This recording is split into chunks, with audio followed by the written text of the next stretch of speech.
interviewen und der wird sagen, ja, die Sendung hat mich so überzeugt. Wie sollte diese Sendung überzeugen? Und das ist jetzt die eigentliche Propaganda, die stattfindet. Wir sehen mehrere Argumente, die der Klimaaktivist-Moderator in den Raum stellt und die einfach so unwidersprochen stehen bleiben. Das erste Argument, die AfD ist rassistisch und ausgrenzend. Dass die ARD jeglichen Anspruch missen lässt, objektiv Bericht zu erstatten, das wissen aufmerksame Beobachter seit vielen Jahren. Nun aber ist sie offen zum Propagandasender geworden und hat eine Anti-AfD-Sendung namens Die 100 produziert. Das Konzept: 100 Leute sollten mit den Füßen darüber abstimmen, wie sie denn die AfD so finden, ob sie finden, die AfD sei eine Gefahr für die Demokratie. Der Haken: mindestens 15 von diesen Leuten waren gekauft, also Schauspieler von Schauspielagenturen oder SPD- und Linke- und Piratenpolitiker, wie aufmerksame Stimmen im Internet zusammengetragen haben. Das Ziel: selbst mit den Argumenten pro AfD sollte unsere Partei als Nazi-Partei diffamiert werden und klar so dargestellt werden, mit eindeutigen Holocaust-Bezügen und anderen absoluten Frechheiten. Mit dieser Sendung hat die ARD eindeutig gezeigt, dass sie jeglichen Anspruch auf Gebührenzahlerleistungen verwirkt hat. Denn ihre Aufgabe wäre eine neutrale und objektive Berichterstattung, nicht Hass und Hetze gegen die AfD. Herzlich willkommen zu etwas Neuem, denn wir wollen versuchen, politisch etwas anders zu diskutieren, als Sie es vielleicht im Fernsehen gewohnt sind. Das sehen wir sehr wohl, dass Fernsehen jetzt anders gemacht werden soll. Ich will mich nicht damit begnügen, einfach nur zu kritisieren, dass die ARD Schauspieler engagiert hat. Mir geht es darum, aufzuzeigen, mit welcher völlig perversen Absurdität diese Sendung die AfD als Nazi-Partei darstellt. Und diese propagandistischen und medialen Mittel mal tatsächlich hier darzustellen. Denn ich glaube, es ist wichtig, die Öffentlichkeit darüber zu informieren, wie die ARD nun arbeitet, nämlich antidemokratisch und mit Hass und Hetze. Die ARD ist eine Gefahr für die Demokratie. Entsprechend ist auch der Titel übrigens der Fragestellung, über die Leute mit ihren Füßen abstimmen sollten, sehr passend. Ist die AfD eigentlich ein Problem für die Demokratie, lautet die Fragestellung. Und man stellt sich an dieser Stelle die Frage, ob eine solche Frage je zur SPD oder zur Union oder zu den Grünen gestellt wurde. Sind die Grünen eine Gefahr für die Demokratie? Eine solche Sendung gibt es natürlich nicht. Übrigens, von den Moderatoren ist derjenige, der vertritt, dass die AfD eine Gefahr, ein Problem für die Demokratie sei, ein Klimaaktivist. Nur so viel gleich vorab. Und 63%, also eine Mehrheit von Ihnen sagt, ja, die AfD ist ein Problem. 37% sagen, nein, das ist sie eigentlich eher nicht. Und dazwischen sind dann doch so ein paar Unentschiedene noch. Dann sind wir mal gespannt, wie im Laufe dieser Sendung Ihre Tendenz sich verändern wird. Spoiler. Es wird natürlich mehrere Personen geben, die am Ende auf der anderen Seite stehen, die überzeugt von dieser Sendung die Seiten gewechselt haben. Und mindestens einen Komparsen einer Schauspielagentur wird Ingo Zamperoni dann interviewen und der wird sagen, ja, die Sendung hat mich so überzeugt. Wie sollte diese Sendung überzeugen? Und das ist jetzt die eigentliche Propaganda, die stattfindet. Wir sehen mehrere Argumente, die der Klimaaktivist-Moderator in den Raum stellt und die einfach so unwidersprochen stehen bleiben. Das erste Argument, die AfD ist rassistisch und ausgrenzend.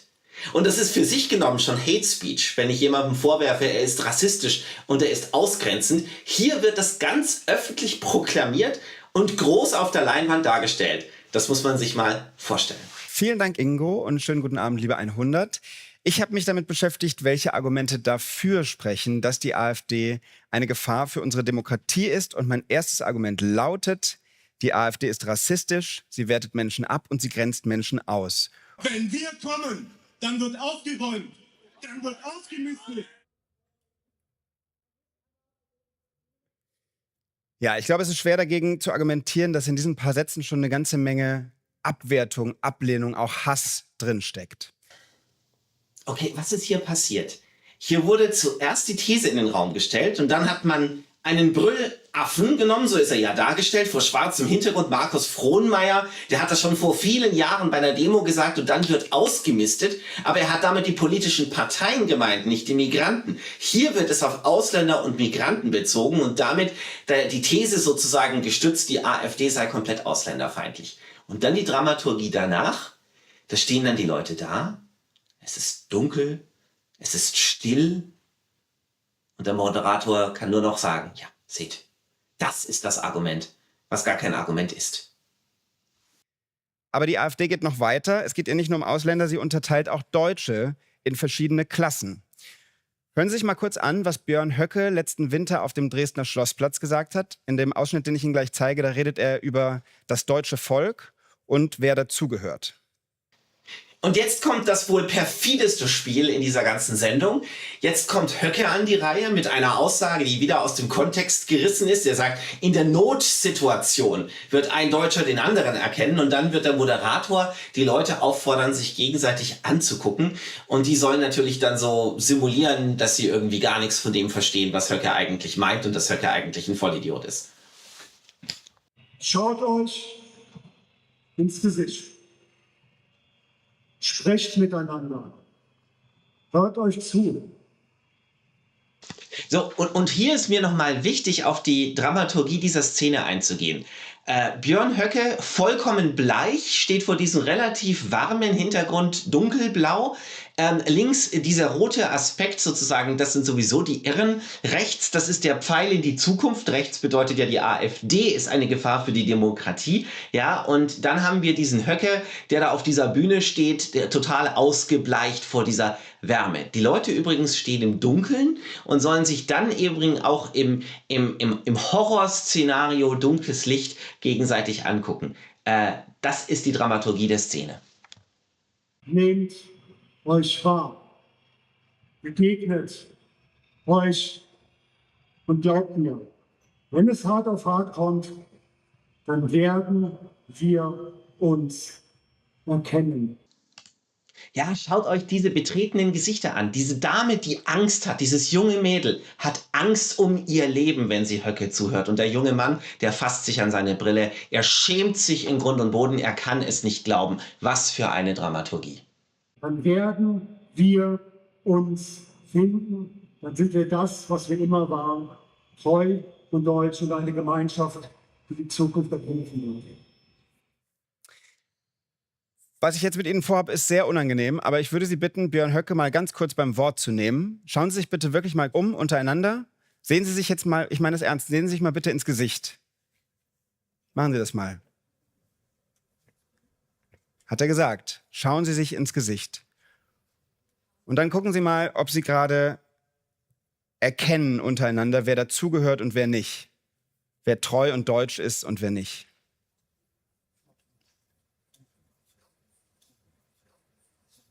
Das ist Rassismus, das ist Ausgrenzung und das ist keine Frage. Natürlich ist das ein Problem für die Demokratie.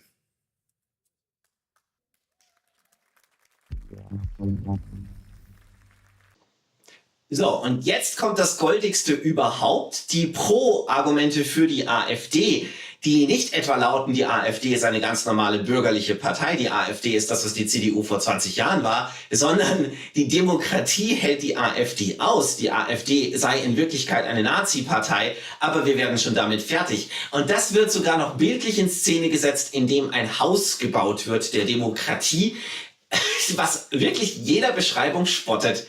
Ich lasse einfach die besten Szenen ablaufen. So, und das ist nicht nur optisch eindeutig, sondern auch in den Zahlen. 96% von Ihnen haben gesagt, ja, das ist wirklich ein Problem. Der Staat und die Gesellschaft sind stabil genug und halten die AfD aus. Vielleicht haben Sie Anfang des Jahres auch auf den Anti-AfD-Demonstrationen diese Plakate gesehen. AfD wählen ist so 1933. Denkt man, ach, ein flotter Spruch, ist mal eben schnell geschrieben, Nazi-Vergleich AfD. Es stimmt einfach nicht, denn wir leben im Jahr 2024 und auch wenn die AfD eine Nazi-Partei wäre, wie NRW-Ministerpräsident Henrik Wüst sie immer nennt, dann ist unsere Gesellschaft im Jahr 2024 eine komplett andere. Und das Ganze demonstrieren wir mal hier zusammen. Und jetzt die Argumente, warum die AfD keine Gefahr für die Demokratie ist. Denn schließlich haben wir ja die EU und wir sind in der NATO und wir haben Nachbarländer. Und genau deswegen sei die AfD kein Problem für die Demokratie. Übrigens insbesondere, weil unsere Demokratie auf dem Fundament einer bunten Gesellschaft fußt. Ja, bleiben da noch Fragen offen. Es ist kaum zu glauben, aber wahr. Wir sind Teil der EU, nicht ganz unwesentlich.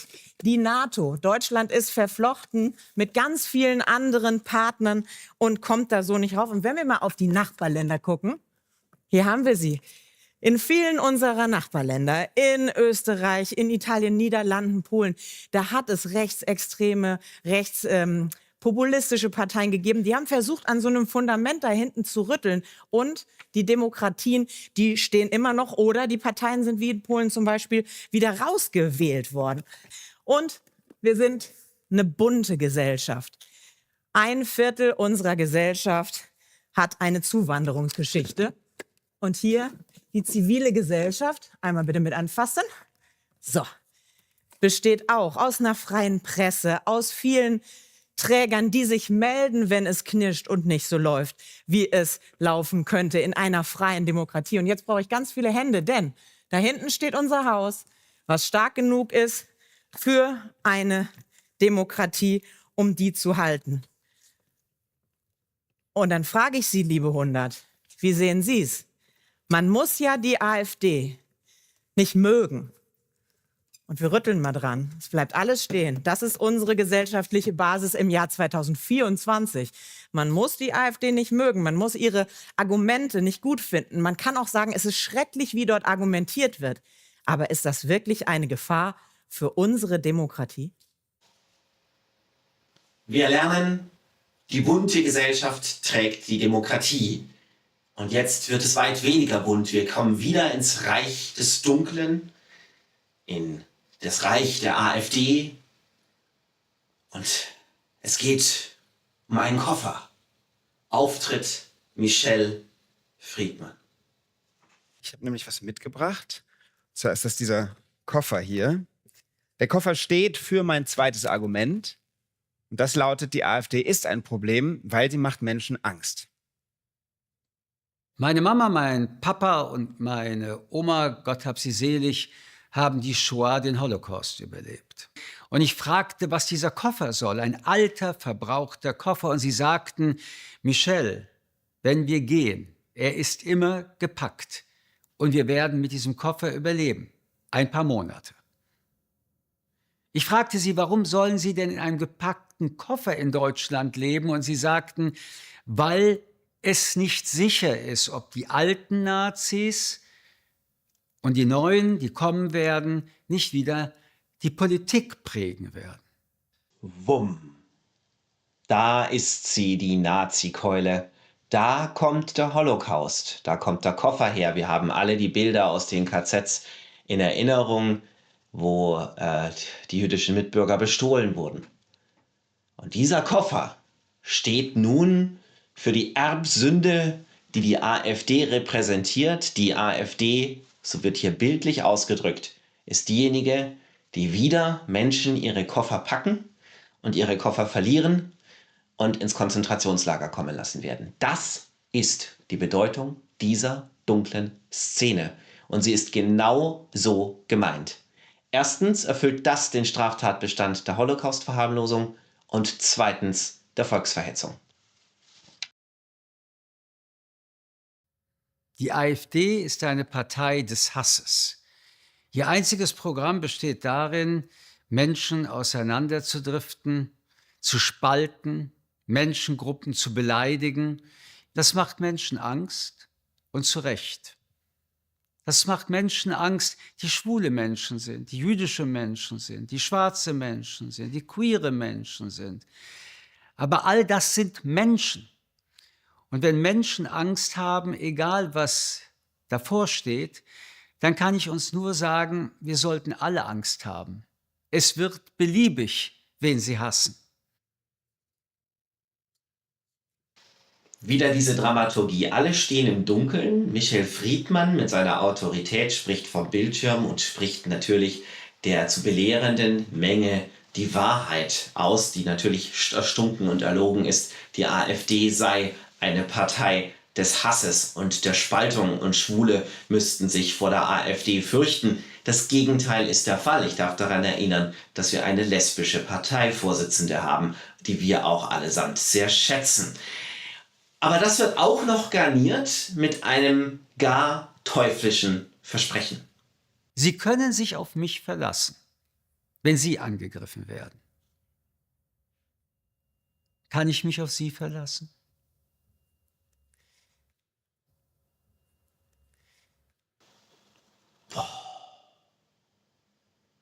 Der Tribut, den Herr Friedmann hier einfordert, besteht natürlich darin, dass man sich von der AfD abwenden soll, beziehungsweise etwas gegen sie unternehmen soll. Genau so ist dieses Video gemeint. Und seine schweren Worte wiegen auf der Masse und verhallen in der absoluten Stille. Herr Friedmann, Sie lügen, wenn Sie den Mund aufmachen. Wir als AfD sind genügend angegriffen worden.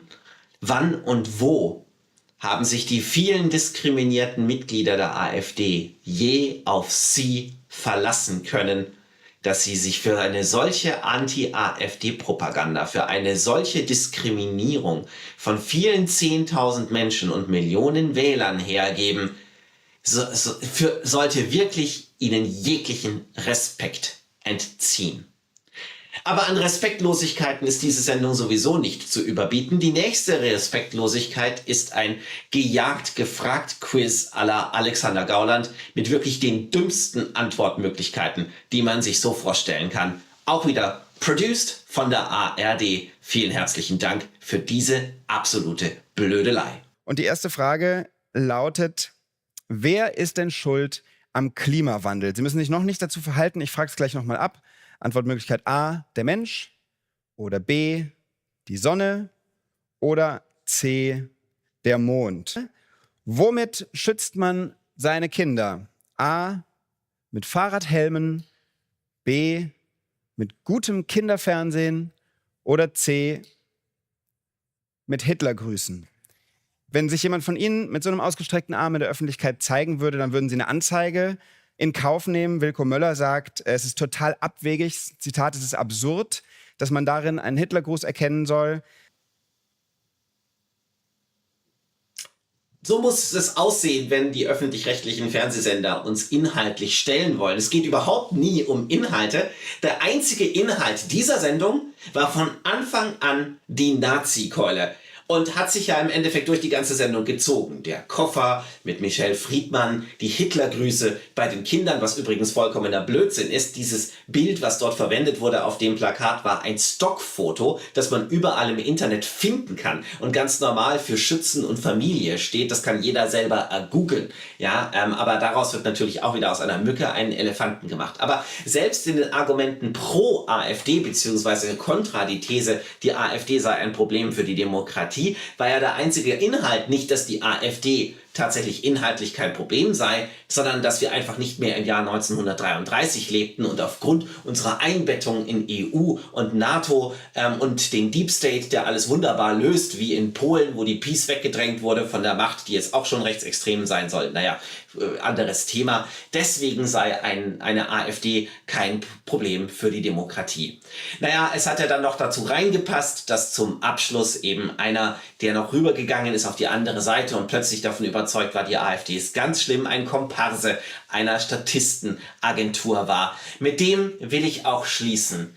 Diese Sendung, die 100, war eine reine Propagandashow. Und wer jetzt noch davon überzeugt ist, dass die ARD in irgendeiner Weise neutrale oder objektive Berichterstattung oder Fairness in der politischen Repräsentanz der Parteien walten lässt, immerhin ist Ingo Zamparoni auch Tagesthemenmoderator gewesen, dem kann man nicht mehr helfen. Die ARD dokumentiert mit diesem Produkt eindeutig, dass sie nicht die Absicht hat, je neutral oder objektiv zu arbeiten.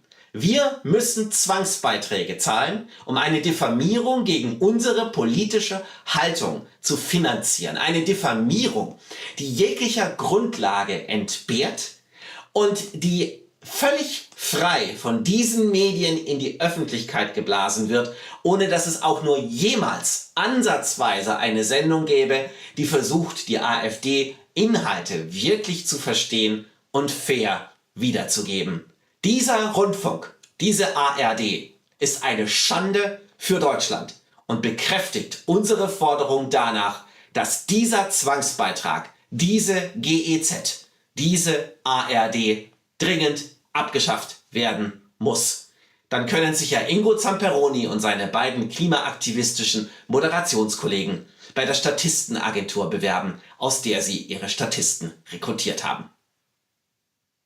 Darf ich Sie auch noch mal fragen? Sie standen vorhin auch woanders. Vorne auf der 3. Vorne auf der 3. Auf der Seite, Dann nein, sie ist kein Problem, die Richtig. AfD. Und jetzt stehen Sie hier auf der 3, ja, auf die komplett gegenteilige Meinung. Was hat Sie am meisten überzeugt? Es ist ganz einfach leicht zu erklären. Die AfD ist ein Wolf- und Schafspelz. Man weiß nicht, was er vorhat. Aber das hatten Sie vorhin nicht, diese Meinung, diese Position. Richtig. Durch die Sendung, wenn man alles nachverfolgt und dann kommt man da auf andere Gedanken. Deswegen haben Sie sich dann hierher gestellt. Richtig. Ja. Nicht alle hat das so überzeugt wie Sie, aber doch so einige sind auf dieser Seite.